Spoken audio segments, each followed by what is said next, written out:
Clearly and confidently in English.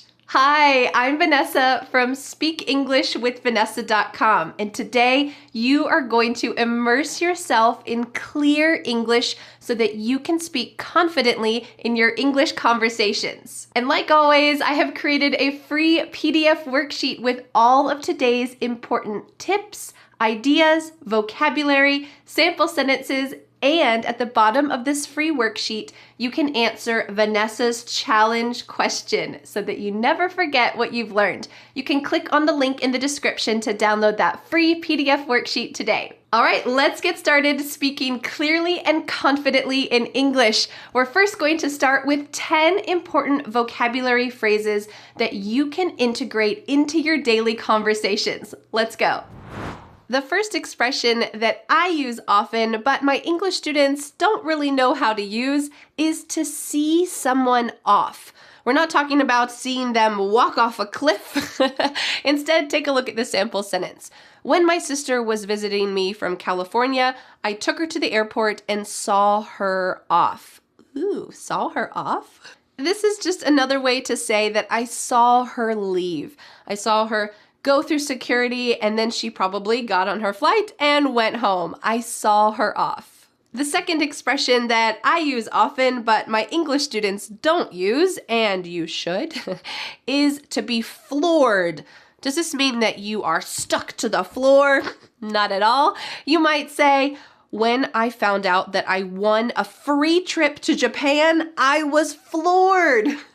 This is talking about being ultimately surprised. I couldn't believe my luck. I was floored. Expression number 3 that you should use is I found myself doing something.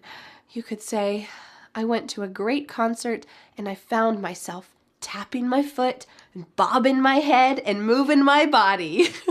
Do you get the sense here that I'm not really choosing to do those things? It's kind of just coming over me. It's happening unintentionally. I found myself tapping my foot. You might even say this about my English lessons. You might say, I decided to watch one of Vanessa's English lessons and I found myself smiling the whole time. It was wonderful. I hope that that's true. The next expression that I use often, and you should too, is to pull it off. Are we talking about pulling something off physically? No. Instead, we're talking about this in a more figurative way. So you might say, I studied day and night for my difficult geometry exam. And you know what? I pulled it off. I got an A. So you were not expecting to get an A, so you studied really hard. This was a difficult test. There was a difficult task and you succeeded. And that is pulling something off. You know what? I pulled it off. So if you see someone walking in your city who looks a little bit lost and you think, oh no, this is my chance. I should speak to them in English. I should help them, but I'm so worried about it. Can I pull it off? And then you walk up to them and you say, excuse me, can I help you? And they say, oh yes. Can you help point me in the direction of the train station? And you help them. After that, you might say, I pulled it off. You succeeded in a difficult task. Success. The next expression that I use often, and you should too, is I'm drawing a blank. Okay, well, when you draw something, you're not drawing a blank piece of paper. That's impossible. But here we're using this in a figurative way to talk about our minds. So if someone asks you, oh, do you remember the name of your kindergarten teacher? You might say, I'm drawing a blank. That means that your mind is completely wiped fresh. It is wiped clean of any memory of your kindergarten teacher's name. Maybe it's there somewhere, but you can use this great expression and say, sorry, I'm drawing a blank. Do you know? The next expression that I use often, and you should too, is to take a stab at something. Seems kind of violent, doesn't it? But this is not a violent expression. Instead, it's talking about trying something that might seem a little bit difficult. So when I was growing up, my dad helped me with my math homework, and guess who helped my little sister with her math homework? Well, for a couple years, it was me. And then after it got too difficult, it was my dad. But we could say I took a stab at helping my little sister with her math homework.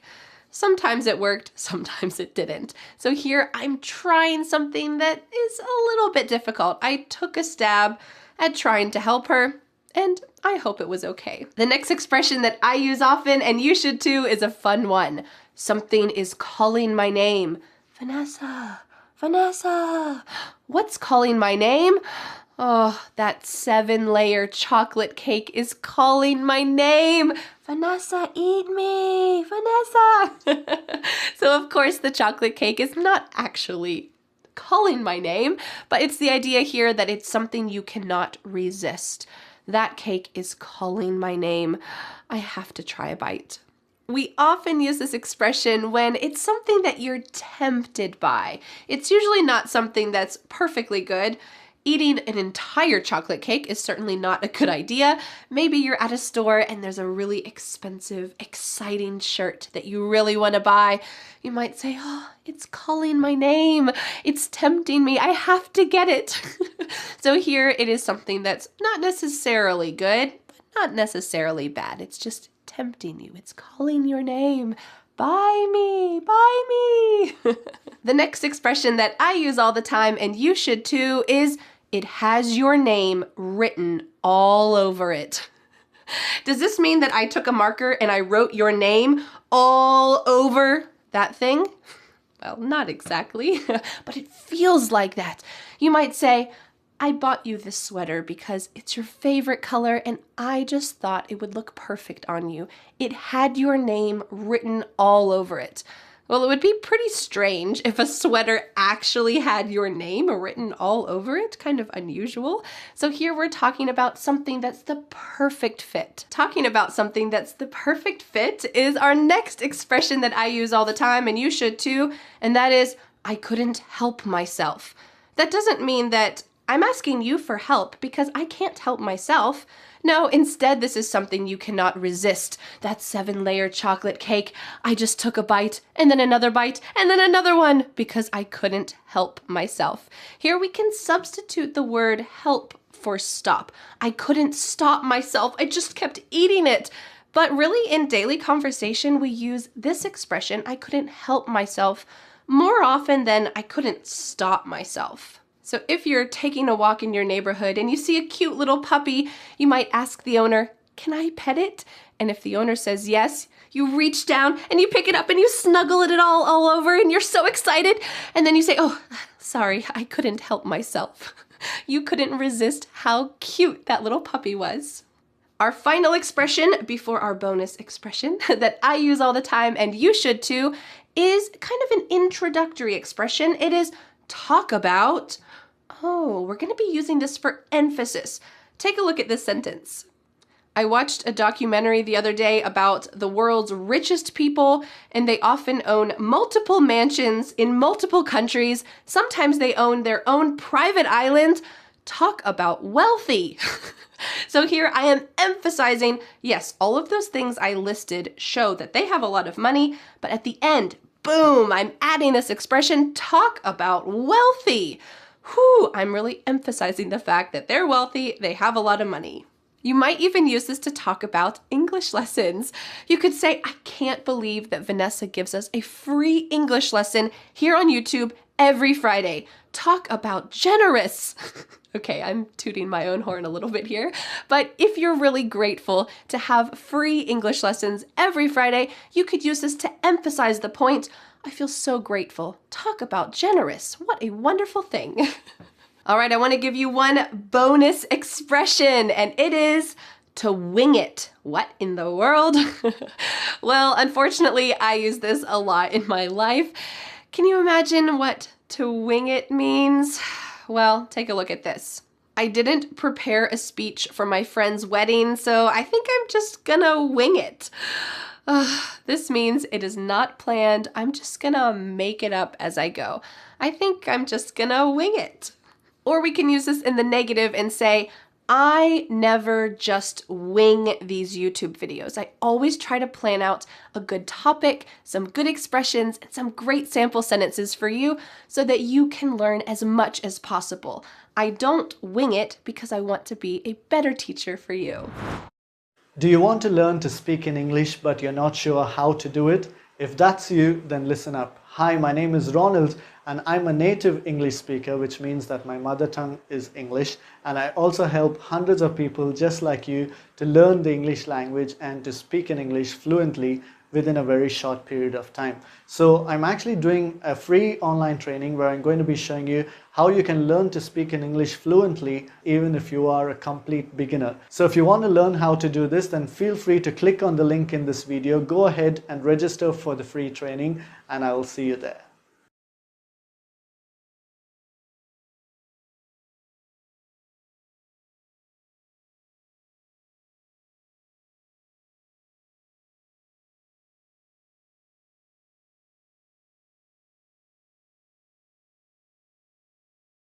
For example आपको कभी भी English में बात करना होता है, आप try करते हो and this is your current situation, yes और नो, कि आपको लगता है फियर है, हेजिटेशन है, फंबल है. ऐसा क्यों होता है मैं आपको रीजन देता हूं. पहले प्रॉब्लम समझो. इमेजिन अ फैक्ट कि मुझे पानी पीना है, मैंने टैप ओपन की, टैप से 2 मिनट के लिए पानी आया, फिर पानी आना बंद हो गया. What is the major reason? The major reason is simple, that water tank is empty. And now imagine a fact like this is your brain. यही आपका ब्रेन है, राइट? एंड आप 2 मिनट के लिए इंग्लिश तो बोलते हो, फिर रुक जाते हो. And what is this? This tap is your mouth, right? ये टैप आपका माउथ है, एंड माउथ से आप क्या करते हो? आप स्पीक करते हो. ऐसा क्यों होता है कि आप 2 मिनट में बात करते हो एंड उसके बाद रुक जाते हो? इसका सबसे बड़ा रीजन यही है कि आपके ब्रेन में करेक्ट इंग्लिश है ही नहीं. How many of you guys can relate with it कि अगर मैं अभी आपसे पूछूं कि क्या आपको सही समझ है इंग्लिश लैंग्वेज की, आप बोलोगे no. This problem should be sorted first of all. जब तक आपके दिमाग में करेक्ट इंग्लिश नहीं होगी, आप मुंह से जितना भी मर्जी आप टैप खोलते रहो, आपको इंग्लिश नहीं आएगी. What's the solution for it? The solution is very simple. The water tank principle, which says कि अगर आपको अपनी इंग्लिश को करेक्ट करना है तो आपको सिर्फ सिंपल, कोई ग्रामर के रूल्स नहीं पढ़ने. कभी भी कोई सेंटेंस है, डी टेक्निक लगाओ, टाइम एंड सेंस लगाओ, फॉर्मेशन शीट लगाओ, न्यू मेथड से आपको सेंटेंसेस करने हैं. I am gonna train you with all these amazing concepts with the D technique. कैसे करना है आप मेरे साथ सब ये सेंटेंसेस की प्रैक्टिस करोगे. एंड मुझे आपका ज्यादा टाइम नहीं चाहिए. I just need your 60 to 75 minutes. I am taking 2 days mega English fluency. India का सबसे बड़ा इवेंट होने वाला है इंग्लिश फ्लुएंसी का. 3 से 4 हजार लोग आने वाले हैं, जिसमें I am gonna train you कि आप लोगों का इंग्लिश का टारगेट क्या है, आपको क्या करना है, किस तरीके से करना है, कौन सी चीज कब करनी है, प्रोनाउंसिएशन, वोकैबुलरी, फॉर्मेशन, आपको कैसे फ्लुएंटली साउंड करना चाहिए, कैसे आप अंडरस्टैंडेबल हो सकते हैं, एक्टर्स एंड क्रिकेटर्स का क्या सीक्रेट है, what is the step by step way जिससे आप आराम से इंग्लिश में फ्लुएंट बन सकते हो, क्या चीजें नहीं करनी, क्या चीजें करनी है. Everything I will be taking care of. We have been training working professionals, actors, cricketers. सब लोग यही वाला मेथड फॉलो करते हैं. स्मार्ट वोकैबुलरी हैक्स क्या है, मैंने जैसे अभी बताया, एक्टर्स एंड क्रिकेटर्स का fluency. You will also get the chance to attend the live execution classes. हर चीज हम स्टेप बाय स्टेप करेंगे. You need the smart hacks. You sign up for the event right now, and आपके life के वो सबसे amazing English fluency classes होंगी. Sign up right now.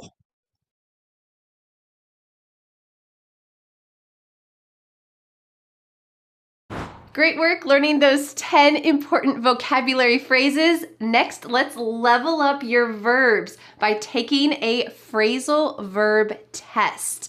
You're going to learn the difference between some key phrasal verbs that we use in daily advanced conversations all the time. And you can test yourself. How fun! Let's go. Sentence number 1. Which phrasal verb best fits in this sentence? You shouldn't politics in this house unless you're ready to have a long conversation. You shouldn't blow up, bring on, or bring up. Which one is the correct answer? I'll give you 3 seconds. 3, 2, 1. You know what? You really shouldn't bring up politics in this house unless you're ready for a long conversation. The phrasal verb to bring up something means to mention it in conversation. All right, let's go to quiz question number 2. I met my friend for lunch because we haven't seen each other in months. Which phrasal verb is the best? To catch up, to check out, or to calm down. 3. I met my friend for lunch to catch up because we haven't seen each other in months. This phrasal verb to catch up means to meet with someone who you haven't seen for a long time. Let's catch up.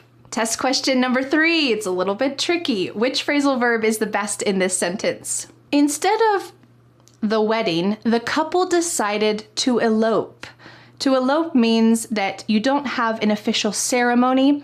Maybe it's just you and your spouse and you go to a courthouse alone and you get married. So, which phrasal verb is the best here?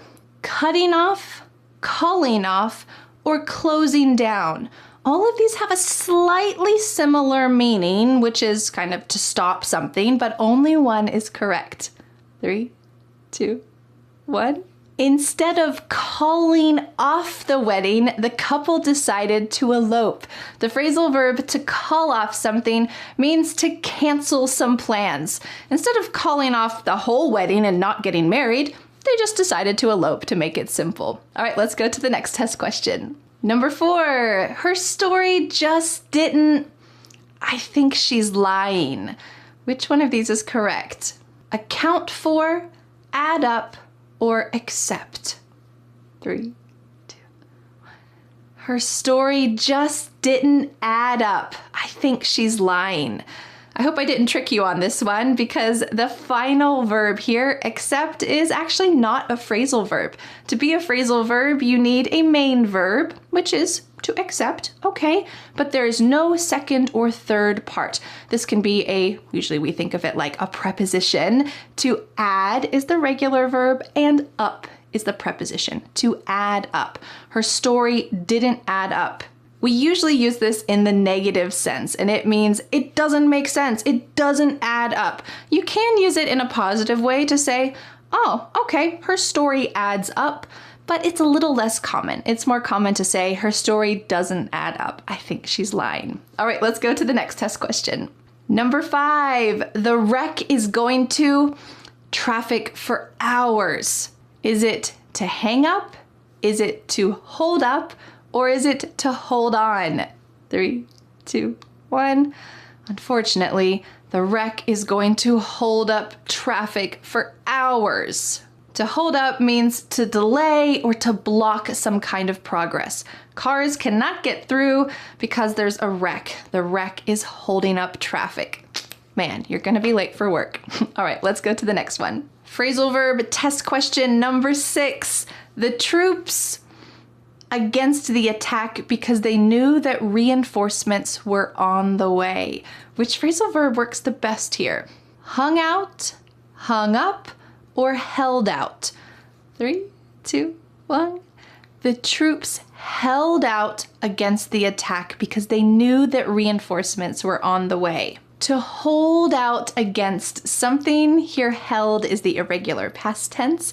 To hold out against something means that you're waiting because you have hopes that something better is happening in the future. Here we have troops that are under attack, but do you know what? They're not going to give up. They're going to hold out. They have hope because they know that reinforcements, other troops, are on the way to help them. All right, let's go to the next one.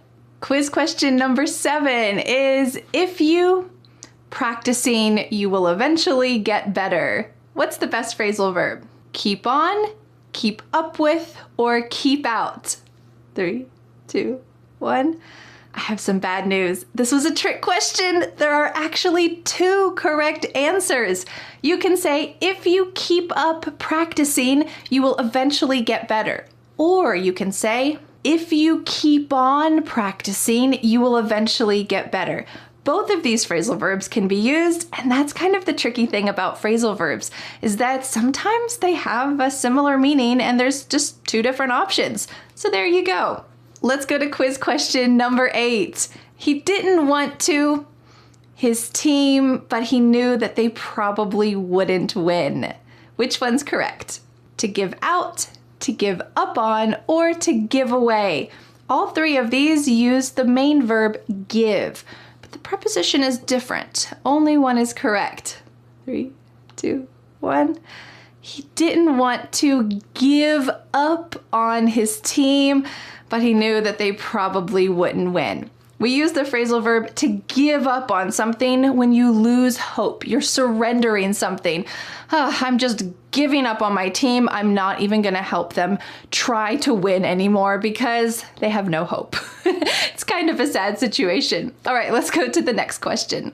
Quiz question number 9. Which one is correct here? He wanted to the gas before the storm came. He wanted to fill out, fill in, or fill up. It's a little bit tricky here. I'll give you 3 seconds. He wanted to fill up the gas before the storm came. The phrasal verb to fill up means to make something full, and we often link this with gas in the car. I need to fill up the gas in my car. I need to fill up before the storm comes. Congratulations, you have made it to the final test question. Test question number 10. Which phrasal verb best fits in this sentence? I like to presents during the holidays. Don't be tricked by these answers. Which one's correct? Give out, give up, or give back? 3, 2, 1. I hope you said I like to give out presents during the holidays. Did you say I like to give back presents during the holidays? Oh no. This means that if I give you a present, you just give it right back to me because you don't like it. That would make me very sad. So here we want to say, I give out presents during the holidays, and it means to distribute presents to your friends, your family, and your neighbors during the holidays. Great work testing yourself on your phrasal verb knowledge. Now it's time to speak in English. Yes, that's right. You are going to hear 8 sample conversations, and then you will get the chance to have a similar conversation with me in this lesson. So make sure that you're listening carefully so that you can speak clearly and confidently. Let's go. All right, let's get started with our first conversation topic, which is vacation. You'll see the sample conversation between Dan and I, and then it will be your turn to speak. Let's watch. Hey, you doing anything fun this summer? Well, I was going to go backpacking around Europe, but instead I think I'll just go camping in some local state parks. What about you? Well, I was going to meet my family in Florida for a family reunion, but that got canceled. So now I think I'm going to have a socially distanced outdoor movie night in my backyard. Do you want to come? Sure, that sounds great. Text me the details